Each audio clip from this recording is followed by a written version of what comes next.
Seriously? The hell's wrong with you people? We're bad guys. It's what we do. Nothing really matters to me. No, that's it. Bonjour à toutes et à tous et bienvenue dans ce nouveau numéro de Qu'est-ce qu'on regarde ce soir. Et ce soir on va regarder Suicide Squad, le dernier né du DC Extended Universe, le nom donné à l'univers cinématique DC. Alors déjà pour commencer et mettre les choses au clair direct, non, ce film n'est pas la bouse intersidérale que peuvent laisser entendre beaucoup de critiques sur internet. Par contre, de l'autre côté, ce n'est pas non plus le meilleur film de super-héros de tous les temps, très loin s'en faut. Et même on peut dire qu'il marquera pas forcément non plus les annales de ce genre au cinéma. Mais bon, c'est pas pour ça que ça fait forcément un mauvais film. Moi j'avoue que le film, bon, j'en attendais beaucoup. Les bandes annonces m'avaient bien hypé, j'étais vraiment bien à fond.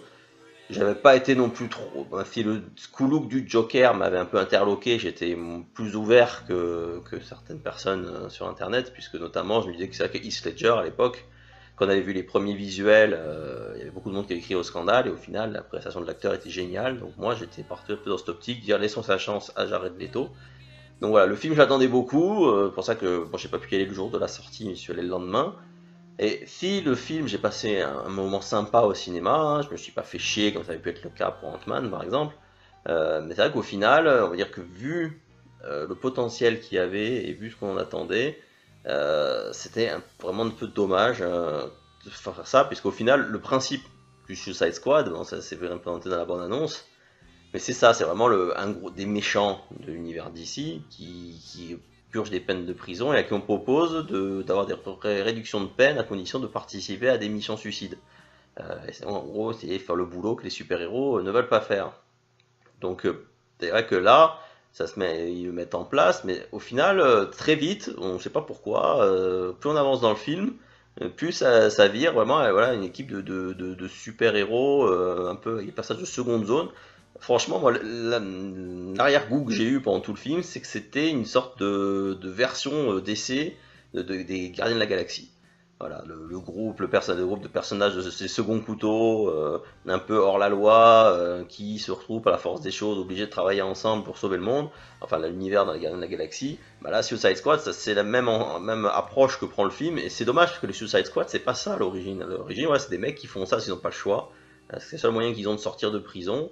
Et je pense qu'ils peuvent s'entuber les uns les autres pour rester polis. Ils le feront sans vergogne. Dans le film, ils le montrent un petit peu de temps en temps, mais bon, c'est vraiment. Ça passe très vite à l'as, tout cet aspect-là, pour partir plutôt du côté, ouais, une nouvelle famille, des rejetés par la société qui deviennent potes et tout. Ça, c'est un peu perturbant, ça gâche pas le film. Et voilà, on sent vraiment le côté, voilà, les Gardiens de la Galaxie c'était pareil, on va faire pareil. Il y a des tas comme les Gardiens de la Galaxie qui avaient surpris tout le monde par ce côté soundtrack entièrement avec des vieilles musiques des années 70. Bah là, c'est pas des vieilles musiques, mais c'est beaucoup des tubes un peu connus, quoi. Voilà. Forcément, on avait ce qu'on avait dans la bande-annonce qu'on retrouve dans le film, qui est le Bohemian Rhapsody de Queen. Au tout début du film, on a The House of the Rising Sun aussi, qui est un peu un classique. Il y a beaucoup de trucs comme ça, mais là, disons que ça coule moins de source, on va dire, que dans Guardians de la Galaxie.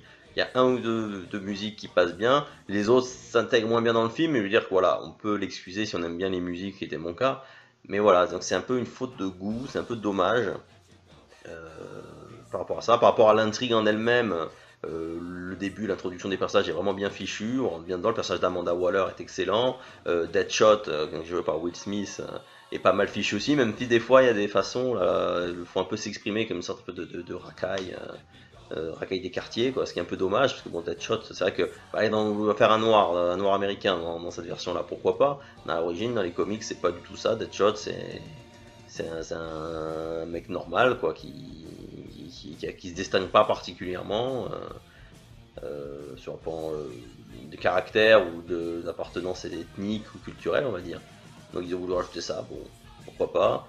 La personnage d'Harley Quinn qui était très mise en avant dans les bandes annonces, ben voilà, Margot Robbie, elle fait le job, on va dire, elle est pas mal. Bon, il y a des fois où ça tombe juste, des fois c'est un peu plus à côté, on va dire, mais bon, ça c'est comme le problème de beaucoup de personnages comme ça qui se veulent un peu foufou.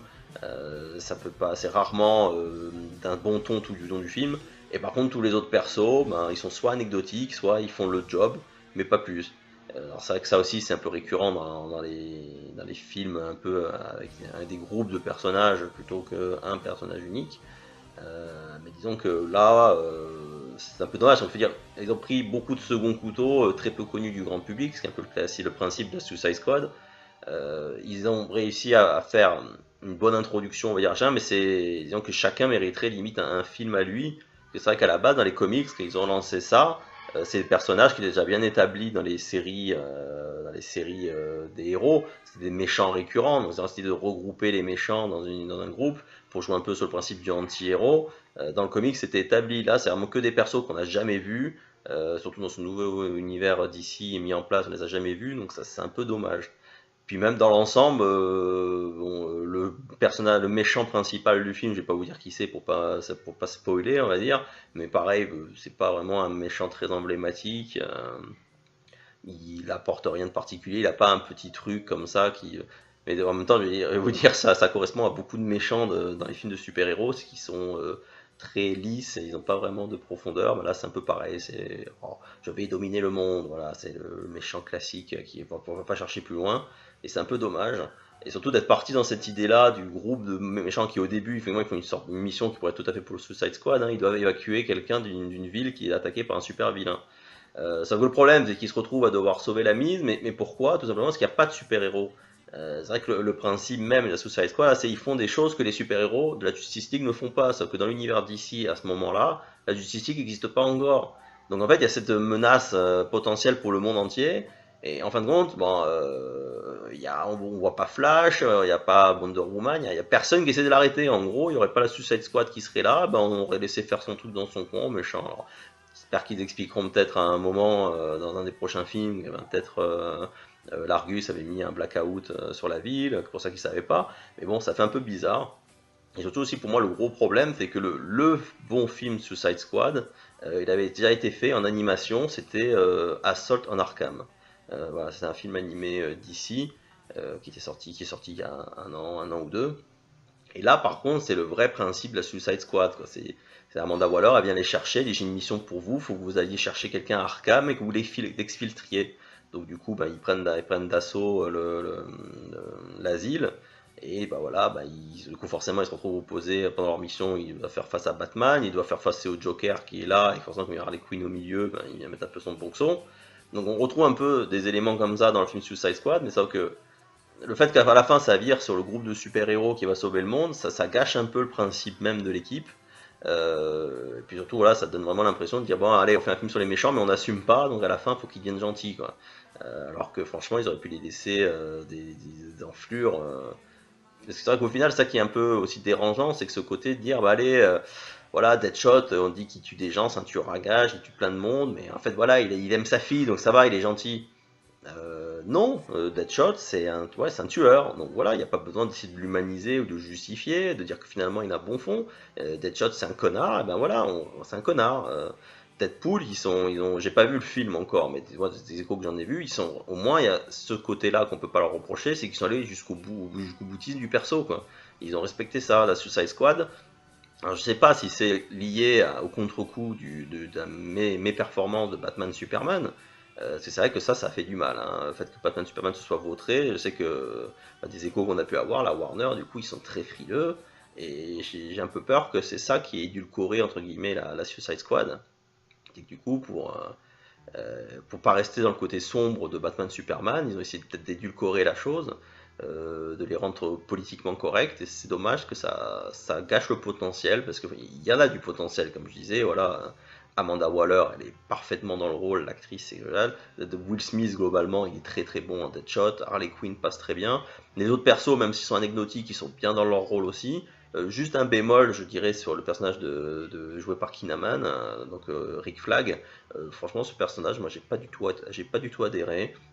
En fait, le chef de l'équipe, mais je le trouve franchement anecdotique. Dans les comics, c'est Steve Trevor qui joue ce rôle-là. Et il est beaucoup plus, voilà, on sent vraiment le baroudeur qui tient le truc. Bon là, ils n'ont pas pu le mettre Steve Trevor parce que dans l'univers filmique, ils ont décidé de le mettre dans le film Wonder Woman. Vu que le film Wonder Woman se passe pendant la Première Guerre mondiale, c'était un petit peu difficile que Steve Trevor soit toujours là, fringant pour mener l'équipe en 2011.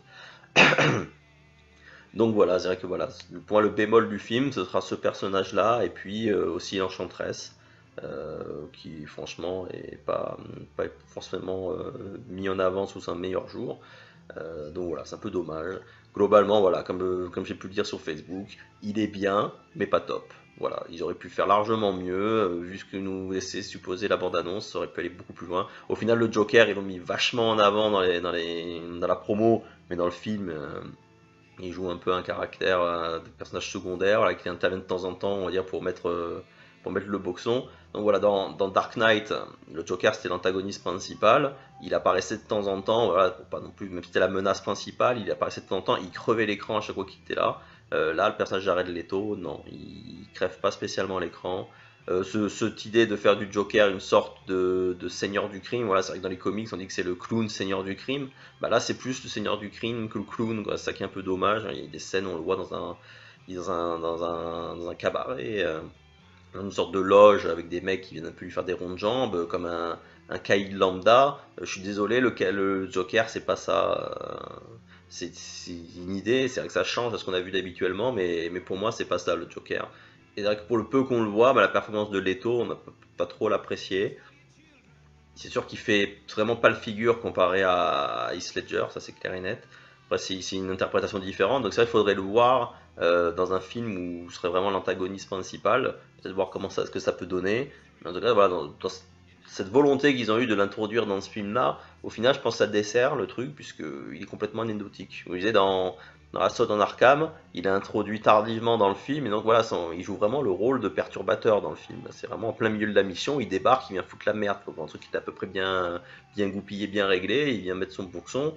Et voilà, là, c'est bien d'utiliser le Joker comme ça. Comme le mec le wild card, comme ils disent en anglais, quoi. C'est-à-dire le mec qui débarque comme un chien dans un jeu de quilles et qui du coup remélange complètement les cartes et on voit la situation dans toutes les directions. Ça, c'est une bonne utilisation là. Le Joker, il a été un peu sous-utilisé alors que il l'avait mis vachement en avant.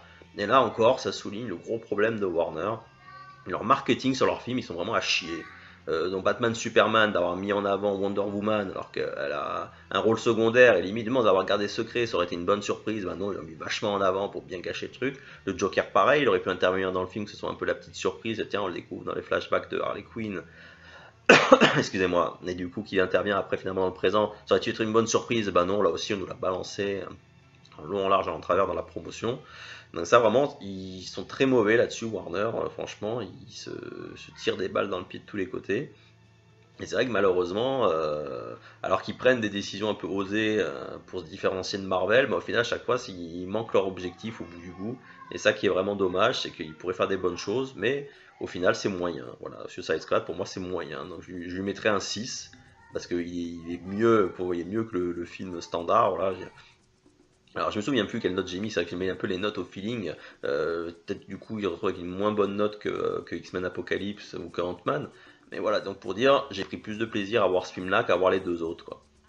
Donc ça reste sympa, mais franchement j'attendais beaucoup plus. Donc j'espère que vraiment ils sauront améliorer les choses pour les prochains films DC, excusez-moi. Petite baisse de tension, là, je dors pas assez, au moment que les vacances commencent, c'est le moment de se reposer. Donc voilà, écoutez, j'espère que cet avis vous aura un peu éclairé sur Suicide Squad. C'est vrai qu'on voit beaucoup de critiques très négatives sur internet. Moi je le redis, il mérite pas de se faire autant détruire que ce que certains peuvent le détruire. Après c'est sûr qu'il est loin d'être parfait, il est même très certainement moins bon que Batman Superman pour la même écurie. Mais en tout cas, si vous voulez passer un moment sympa au cinéma, voilà. Franchement, il n'y a pas un moment où j'avais éteint mon téléphone et je le garde allumé, ça me sert de monde. Là, je l'avais éteint. À aucun moment, j'ai eu envie de le rallumer pour regarder quelle heure il était, savoir combien de temps il restait, quoi. Ce qui prouve que, comme je disais, même s'il n'est pas aussi bon que ça aurait pu le dire, ça reste quand même un moment très sympathique au cinéma. Donc, en l'occurrence, si vous avez l'occasion, je vous conseille quand même d'y jeter un œil. Il reste globalement sympa. Voilà, écoutez, j'espère que cette vidéo vous a plu. Comme d'habitude, n'hésitez pas à laisser vos commentaires sur Facebook ou sur YouTube. Et je vous dis à très bientôt pour un nouveau numéro de Qu'est-ce qu'on garde ce soir.